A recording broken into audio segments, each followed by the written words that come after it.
The unsurpassed, penetrating, and perfect truth is seldom met with even 100,000 myriad countless. Now we can see and hear it. We can remember and accept it. I vow to make the Buddha's truth one with myself. Homage to the Buddha, homage to the Dharma, homage to the Sangha.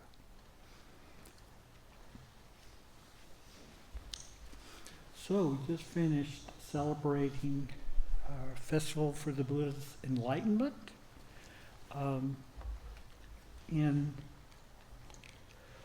In Japan, at least, this festival is celebrated on December 8th. Okay, and it's the last day or the morning after the monks' week-long winter retreat, which we just did here. It's called Real Hatsu. Hatsu means bowl, like in begging bowl. Never had been able to find out what ro means, but it has something to do with the monks' practice for that intensive week. Okay, we used to celebrate this on the 25th, but in the past few years we've moved it just to the nearest Sunday, so you folks can spend the day, Christmas Day, with your families. Okay. There's so much we could talk about today, the Buddha's enlightenment, because it includes everything. But I'm going to continue the series I started a while back on Prajnaparamita and great wisdom. Okay, so this is let's see, it's the third it's the third talk in this series, but I'm calling it 2B.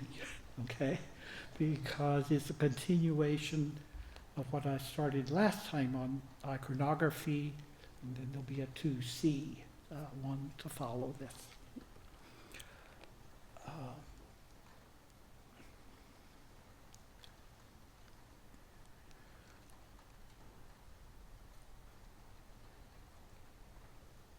Iconography's purpose is to inspire. Okay, I'm going to come back to this word inspire, aspire, several times in this talk. Okay, spirit comes from the same word. Okay, it's by definition non-material. It's not something that we necessarily can see with our physical eyes or sense with our physical bodies. Okay, spirit is pointing at something that is within. Okay. I explained last time that I had found a nice definition of icon that I liked, okay? And the definition was the embodiment of a presence, okay? I like that because presence, it just can include anything. You know, when we talk about kanzeon, when we talk about Prajnaparamita or Fudo over there, fierceness, determination. We're talking about something that we can sense, okay? We can sense its presence. We don't have to get kind of all tangled up with, you know, are they a deity, or are they a force, or are they just a symbol? You know, we can just sit still and know there's a presence, okay? And this icon before us just is an embodiment of that, just to show us. It's actually showing us an aspect of ourselves, okay? Again, it's something that we can aspire to.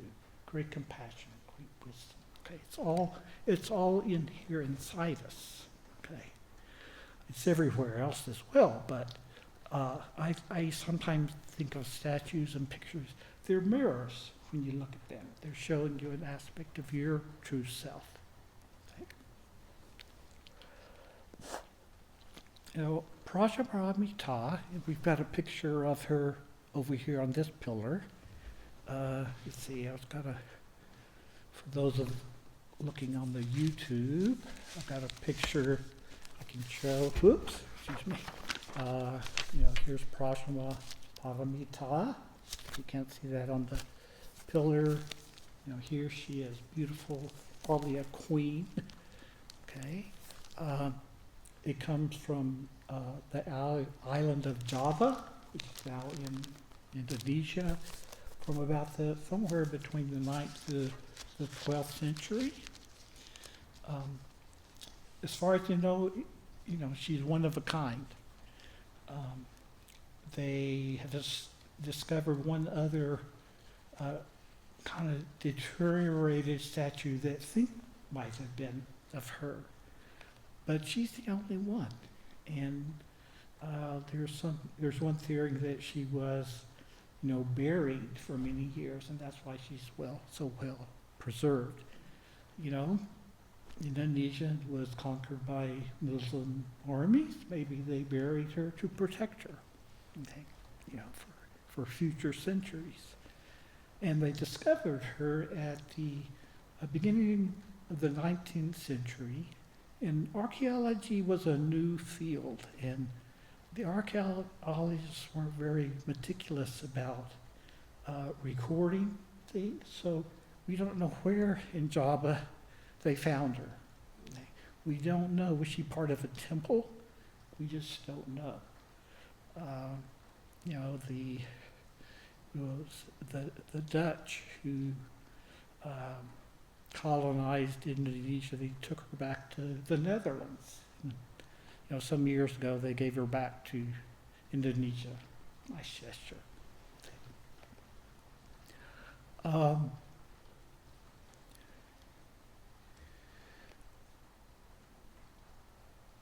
As far as I know, there's, we've never found any images of her from India, where Buddhism began.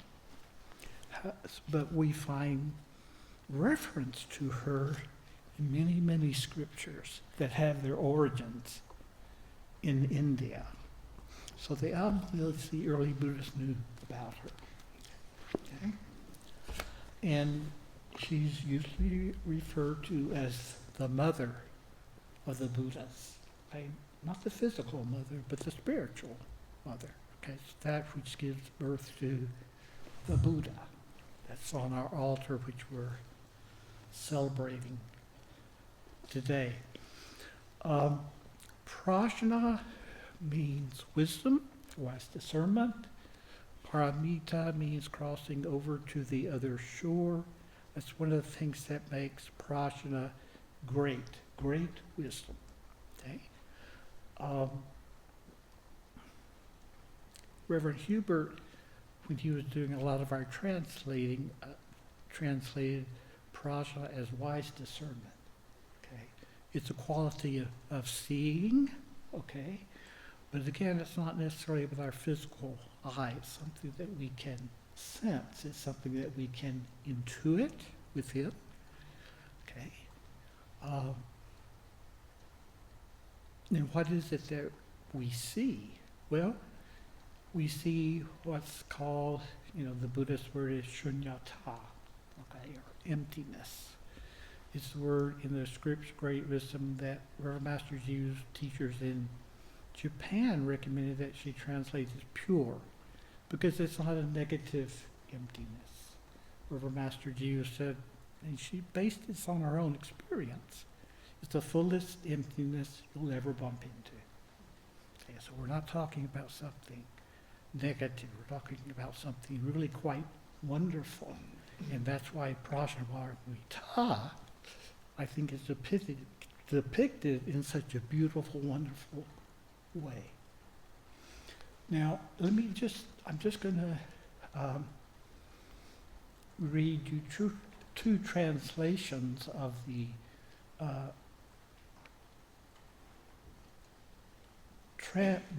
Sanskrit title of the scripture, The Great Wisdom.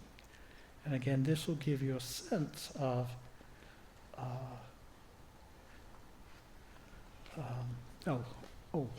before I do that, I was going to say, Prajna, wise discernment, what is it that we see?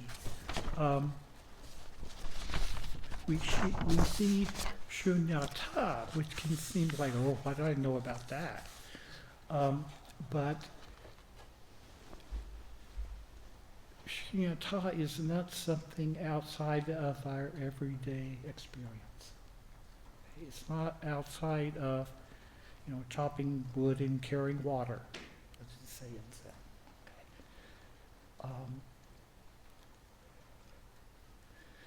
The offertory this morning said, the Buddha said, I was, am, and will be enlightened with the universe.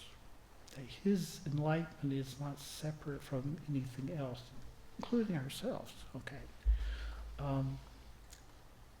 And that's one reason why this time of year we decorate with all these holiday lights, because they're trying to show this is what the world really looks like from the place of meditation. No matter how dark the world may seem, its true nature is quite beautiful, quite bright. Okay, it can give us hope. Okay, you do have to see it with the eyes of faith, but the more you practice it, the more you see it. And my own experience is that the only way to develop wisdom is just by keeping up your meditation. Regular meditation, day after day after day, chopping wood, carrying water. Okay. Whatever that is for you in your daily life. Okay. That brings us insight into how things truly are. Okay. One of my favorite quotes from Dogen is from his chapter on Buddha nature. And he says, wherever we are within this state of being Buddha becomes a glorious pure land. Okay? The pure land is another way of describing the world of enlightenment. Okay, coming back to Prajnaparamita and the title. In Sanskrit, and forgive me if I don't pronounce it quite right. Let me see here.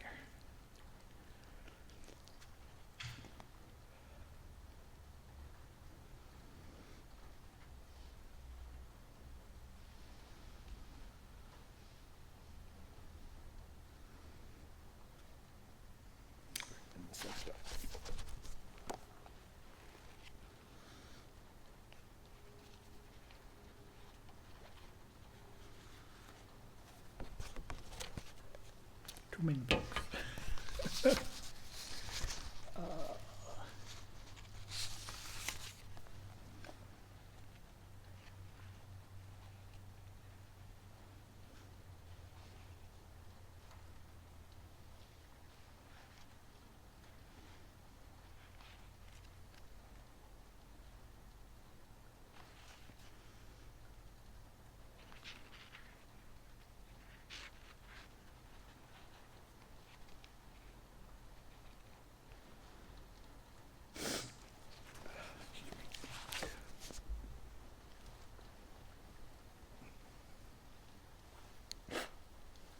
I can't find I can't quote it, can't find the exact place, but it describes, or it begins as Bhagavati. Bhagavati. Why does that sound so familiar? Well, it's because the Buddha was usually addressed as Bhagawan, okay? And it's often translated as Blessed One or Lord. Okay, so Bhagavati is the feminine equivalent of the Blessed One, or Lord. Now, in English, you have a Lord, the feminine form is lady, and it doesn't carry the same punch, because there's very few women who held that position, who held that kind of power that a Lord did, like the Lord of the Manor. Or the king was the Lord of Lords. Okay, you have Eleanor of Aquitaine and Catherine of the Great, maybe Elizabeth the First. So when we talk about the title of the Scripture Grace Wisdom, when they refer to her as a lady, we have to remember this is something very powerful and strong. And that's, again, the beauty of this statue, definitely. Strength. And so the way the title gets translated is, this is one, the sutra or the scripture of the heart of the glorious lady Prajnaparamita. Okay. What is glory? Glorious radiance. Again, the light. Okay, this wonderful, powerful light, the glorious lady. Okay, so there's Prajnaparamita. Now, it's necessary if, by definition, if you're a mother, it means you have a child. Okay, you're a parent. Well, what does a parent, being a parent means? It means you raise children, you have a child. And so I think it's worth, as I was reflecting on this, well, then who is the father? Okay, if Prajnaparamita, if who is the mother, who is the father? And it's actually, you find that in this earliest of the Perfection of Wisdom scriptures. It's in 8,000 lines. It's the one I referred to last one of these earlier talks. And again and again and again, it talks about perfect wisdom, okay, great wisdom, okay, perfect wisdom and skill in means. Okay, they're presented again as a pair. Okay, there's the father. Okay, skill in means. That's another way of saying compassion. Compassion is skill in means. It's finding just the right way to help beings. And as we know, Avalokiteshvara, who is considered the embodiment of compassion, that's her specific vow, which is to help beings any way she can. Okay? That's her skill in means, or skillful means. Help any way she can. She can see what they need. Often she has an eye in each hand in order to see what's needed and then to extend that hand to help. Again, it's trying to show us how to do our training, how to see what needs to be done and then follow through. I talked some about,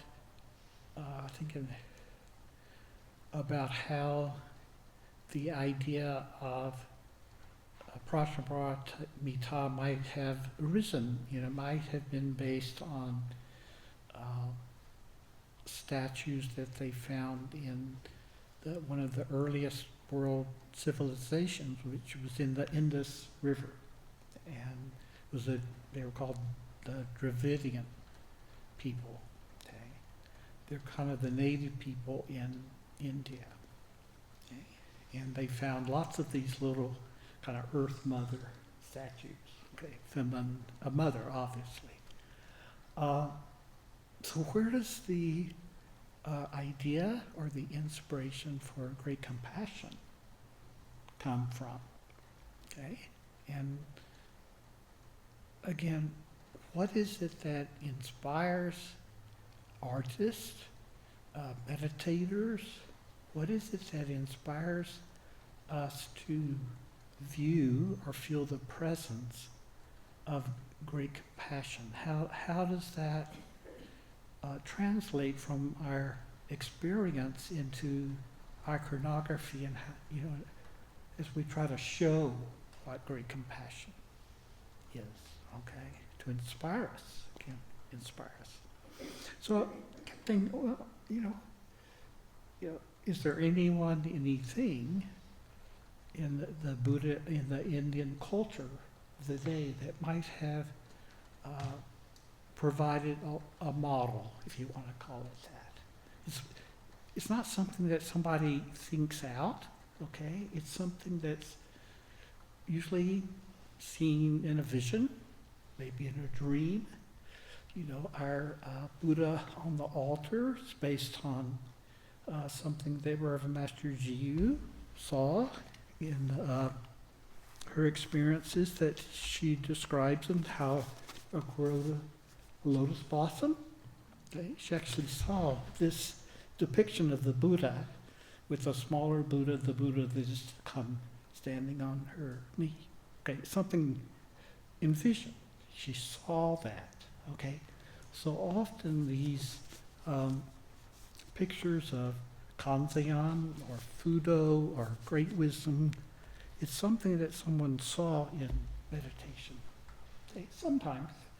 But like with a dream that's kind of made up of these fragments of daily life, there usually has to be something that someone has seen in everyday life. So again, I'm kind of looking for a model. And what I came up with is the figure of what I'm going to call a warrior king. All right? India was, I used to say it was invaded. Now they think, no, it's kind of more of a general migration of people from Western Asia who came down through the Khyber Pass, which is right, between Afghanistan and Pakistan. And again, they used to say this people conquered India. Now it's more, they think it's more just kind of a gradual transformation. Okay. They're called the Aryans. It's a misnomer. They used to say the Aryan race, okay? And unfortunately, Hitler and Nazi ideology took that and turned it into a racial feature, okay? They're really more a tribe of people that shared a common culture, okay? They're just one part of a bigger movement, the same group of people, different tribe moved into Europe as well, okay? And these people were definitely warriors, okay? They're the people who in Europe gave us the Greek gods, like Zeus, very powerful, thunder, lightning, okay? Or Thor in the Scandinavian countries. Okay, so they had sky gods, nature gods, and these people moved into India, and who was most important to them? Well, it was the head of the tribe, the king of the tribe, and he was a warrior, obviously. Okay, so I'm not saying this is what happened. I'm not saying this is what probably happened. I'm saying, well, maybe this is possibly what happened. Fortunately, I'm not a scholar, so I don't have to defend my position in academic journals. Right? But just meditate with me on this and see if you might come to the same conclusion.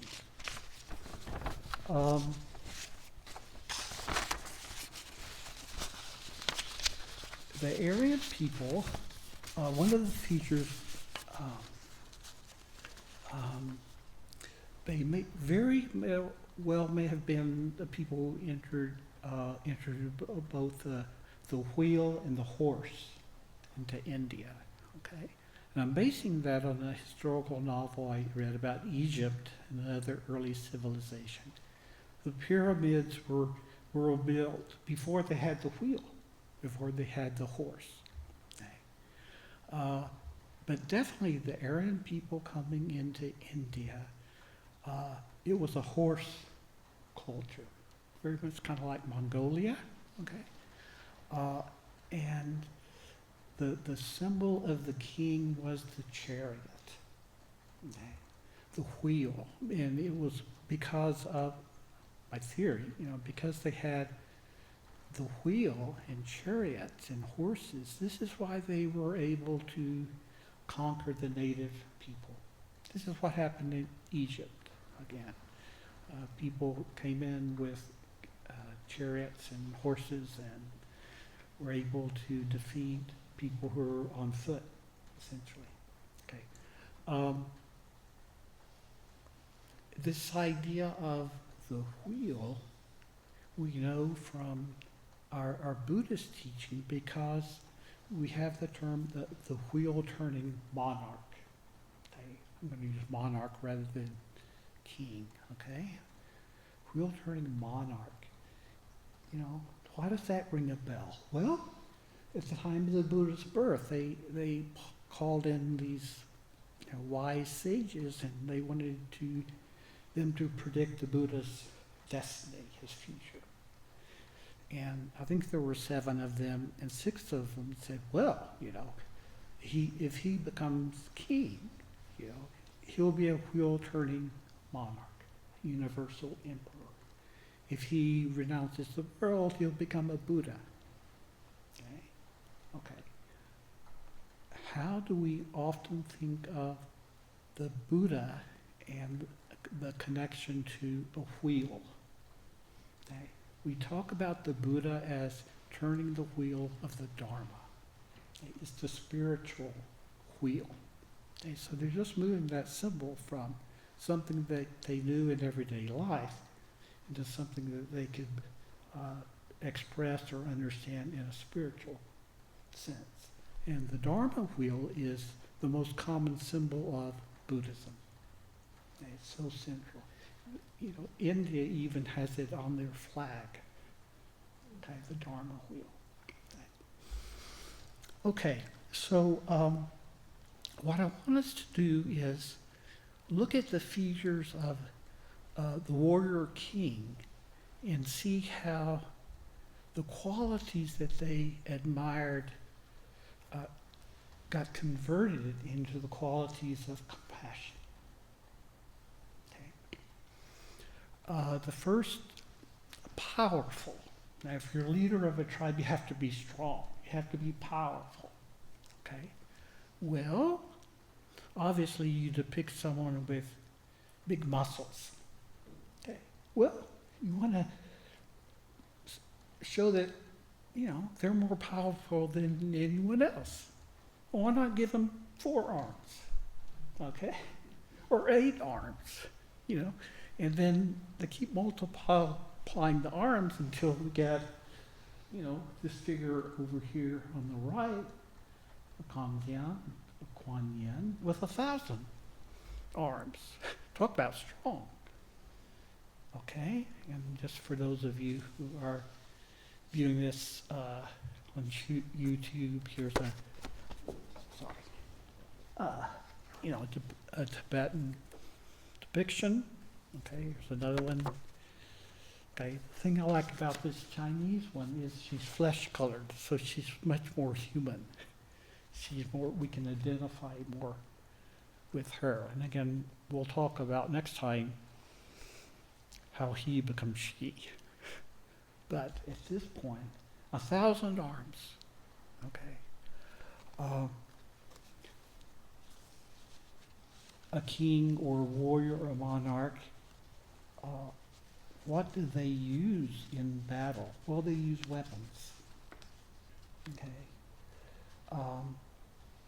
If you look at the statues of Avalokiteshvar, if she has more than 2 arms, usually one of the other arms is holding some kind of weapon.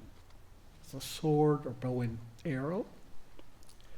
And right there in the litany of the Great Compassionate One, we have the line, thou hast a weapon within thy hand. Right? It's a weapon that's used in our behalf, but it's still a weapon. Okay, so converted, something that's a symbol of violence becomes something that is helpful. And if you look at these statues like of 1,000 arms, she holds all kinds of weapons. Okay, she's very versatile. Again, to give this idea, she can help in all sorts of ways. Because if you're in a battle, sometimes you need a sword, sometimes you need a spear, sometimes you need a bow and arrow, sometimes you need a lasso, goes on and on. All these different weapons, okay, to show that compassion can help in all these different ways. Thou hast a weapon within thy hand. Okay? Another line in the great Litany of the Great Compassion is, thou hast a wheel within thy hand. Okay, there, compassion is connected with the wheel of the Dharma, or the chariot that gives the king or monarch power. All right? The king or monarch, to be the leader, they have to be the victor in a battle. Otherwise, what makes them a monarch? What makes them a ruler? They have to be the figure that defeats the enemy. Okay. Again, in the Litany of the Great Compassionate Wind, we have the lines, "O great victor, I hold on." Okay. There's the victor. Now, when it gets converted, it's the victory over our own selfishness or defilements. Okay. There's another line that says, "Thou who makes all beings victorious." Okay. Do you see how this conversion is going on? Okay. The monarch has to be successful at what they do. Again, the Litany of the Great Compassion. Thou art the great successful one. Originally, these people called the Aryans coming in, Aryan literally have been noble. Okay? And it's the root word that is also used for arhat, that we know in Buddhism, which means worthy of offerings. Okay. Now, noble, originally it meant aristocrat, but over time it became figuratively, it means having or displaying qualities of high moral character, such as honor and courage and generosity. Okay. Again, Kanzeon in the Litany of the Great Compassion one, there's the line, "The noble adored Kanzeon." Okay, she's noble. She's incredibly worthy of our worship, of our following, of our admiration, of bowing to. Okay, she's noble. Okay. A wise person, the monarch has to be wise. Okay. What's another word for a wise person? Well, sage is one, but seer is also another one, someone who sees. Again, the litany, it talks about thou art the seer. Okay, another quality of the warrior monarch converted becomes someone who's very wise, who can see with wisdom. Okay. The leader in a battle, they have to have courage. Okay? Right there at the beginning of the litany is Om to the one who leaps beyond all fear. Okay? And the Tibetan word for bodhisattva includes the word courage, courageous one, or sometimes translated as a hero. Okay? The leader in the battle have to be a hero. They have to be out there in front. Okay?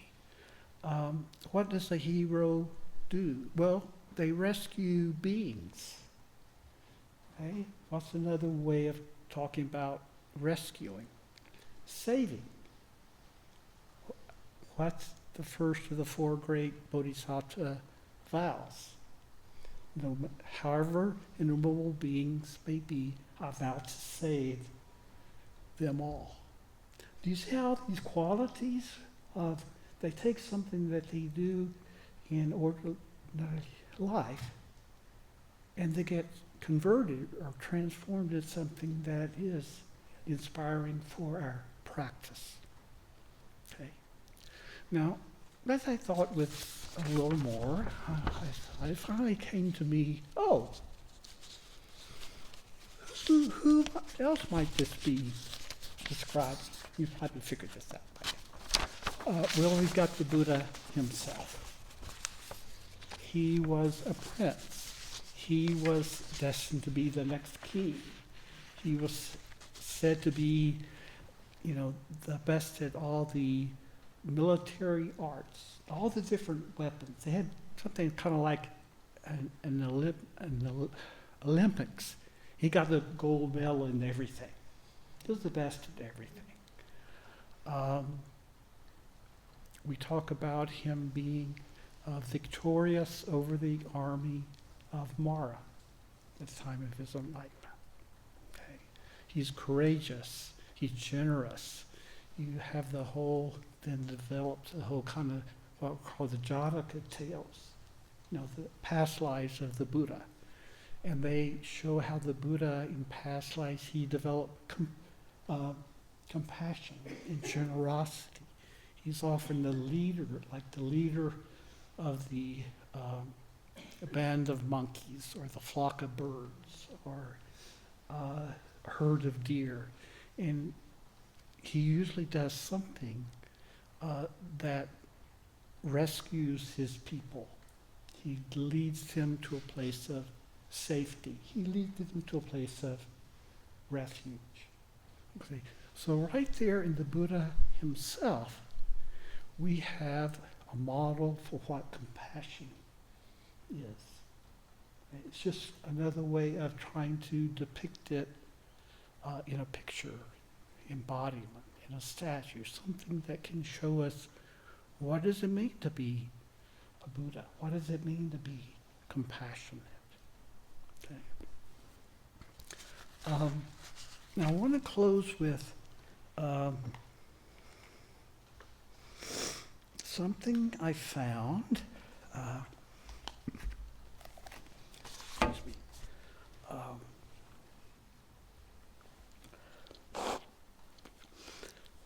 That really describes how deep this compassion has to go. All right? It's interesting. We're going to go back to Java, okay, Indonesia. And one of the greatest of the Tibetan masters went to Java and found his true teacher there. Okay. This was a monk. His name was Atisha. Okay. He probably was I think he was at one of these big Indian universities like Nalanda or Adantapuri or one of these. But he wasn't finding what he needed, so he went in search. He had to go as far as Java. That's a long way from India. Okay? And as I explained last time, the civilization that it was an Indian civilization in Java, but the form of Buddhism was what we call Vajrayana. Okay? That's what one branch went into Tibet. So we're talking about kind of these same teachings that we were all probably quite familiar with from Tibetan Buddhism. Huge emphasis on compassion. Okay. It said that Atisha was the one who really grounded all the Buddhist orders or so forth in compassion. The order that he founded was called the Kadampa order, okay? And over time that morphed into the Gelugpa order. Well, who's the head of the Gelugpa order? It's the Dalai Lama. Who is the Dalai Lama an embodiment of? Great compassion. So you see how these kind of things kind of connect up that are trying to show us how important compassion is in our practice.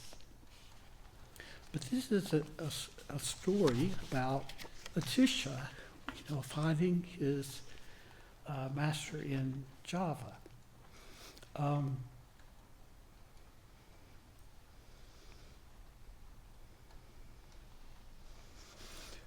The teacher was named Dharma Kirti, okay, or he was known as Guru Serlingpa,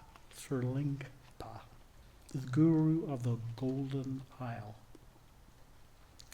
Atisha stayed with him for 12 years. This is before he went to Tibet. Atisha stayed with him for 12 years, practicing his instructions, with the result that the bodhicitta, the Buddha-seeking mind, okay, the root of the bodhisattva, took firm root in him. Ever after, although he had many other teachers and had the habit of joining his hands at his heart whenever their names were mentioned, upon hearing the name of Serlingpa, he would join his hands at the crown of his head and weep, because he loved this monk's teacher so much. It was so important to him. He said Atisha would celebrate the anniversary of all his other teachers every year. But the passing away of Serlingpa, he would commemorate every month. That important to him. If you know anything about, what the series of ceremonies we do here when we, what we try to do every month, we try to have a memorial for Reverend Master Jiyu, because she's our teacher. She's our founding teacher. We have other teachers, but she's our founding teacher. Okay. So we commemorate his teachers passing every month.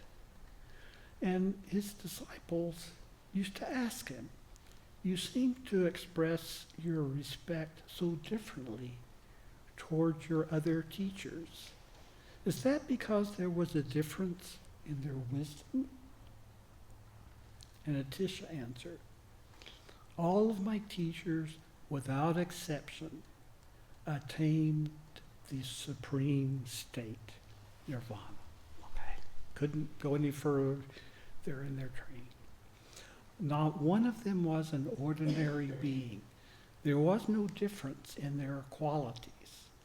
Yet it is thanks to Serlingpa, his teacher, that bodhicitta has taken root in me. And so there is a difference in my gratitude. Compassion, so important. Here you have this teacher, eventually went, then to Tibet, and again, he's credited with really grounding the Tibetan practice in compassion. Okay. So I'm going to leave you there, okay? We have great wisdom, perfect wisdom, the mother of all the Buddhas, okay? We have compassion, skill in means. You could look at it. They never call him the father of the Buddhas, but I think it's obvious. It's kind of like hidden in plain sight. You have compassion. And Buddhist training fuses those two. And when you fuse those two, you get the Buddha. You get enlightenment. And so in our practice, those are the two qualities that we emphasize the most. Okay? And one other little aside, and it's not a perfect metaphor or analogy, but coming back to the importance of meditation, you could say meditation is the midwife. Meditation is what makes the birth possible. Okay? So you have great wisdom, great compassion. You have the practice of wisdom, the practice of meditation, daily life. You have the effort in daily life to help beings however you can, compassion. And then you fuse those two, and you get what we call enlightenment.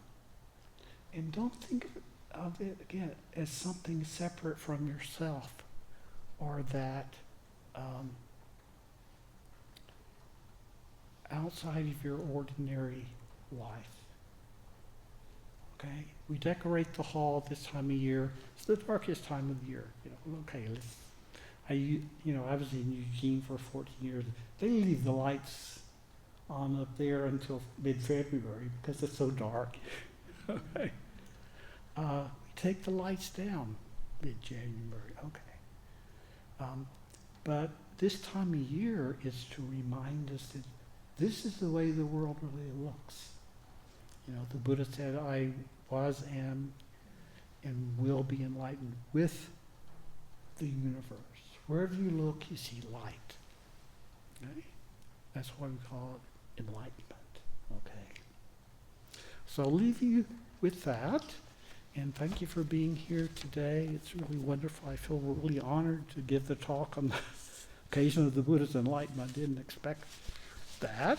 I wasn't aware of that when they asked me to do it. But what I, has said is adequate honor to the Buddha and have helped you in some way. So may you all have a good rest of your day, and thank you for your training. Our training just helps beings in all ways. We often don't know how that happens or does, but it does. So thank you.